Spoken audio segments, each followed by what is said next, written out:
Have you ever wondered who decides what goes in your school lunch, or why the speed limit near your school is so low?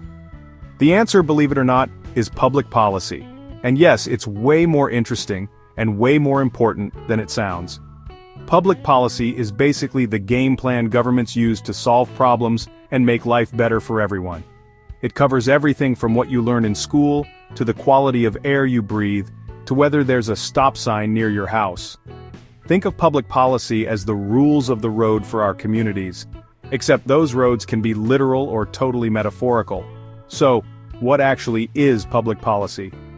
It's a set of actions, laws, and rules made by government officials, people like Congress members, your governor, or even the president, to tackle big issues. Let's say lawmakers notice kids aren't getting enough exercise. They might create a policy that requires more gym time at school. That's public policy in action. But making a policy isn't just about snapping your fingers and making a rule. There's a whole process, and it's kind of like a group project, except with way more arguing. First, someone has to spot a problem.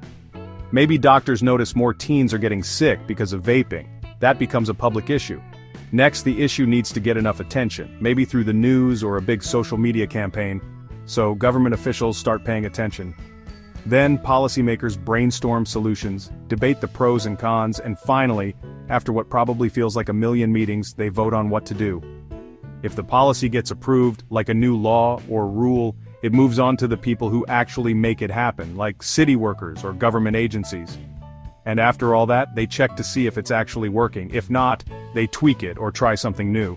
Who's involved in all this? Well, elected officials like Congress members and mayors make the big decisions, but government agencies do a lot of the work. Think the Environmental Protection Agency or your local school board. Judges also play a role by deciding if policies are fair and legal. But here's the part you might not expect. You matter too. Ordinary people like you can shape policy.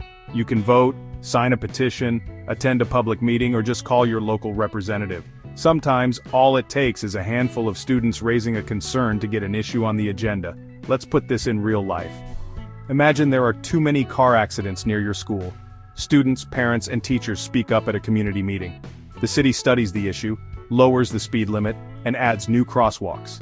A year later, accidents are down, and you helped make that happen. So next time you wonder who's making decisions about your world, remember, it's a team effort, including you. Stay curious, ask questions, and don't be afraid to speak up, because even though your voice might seem small, it can lead to real change.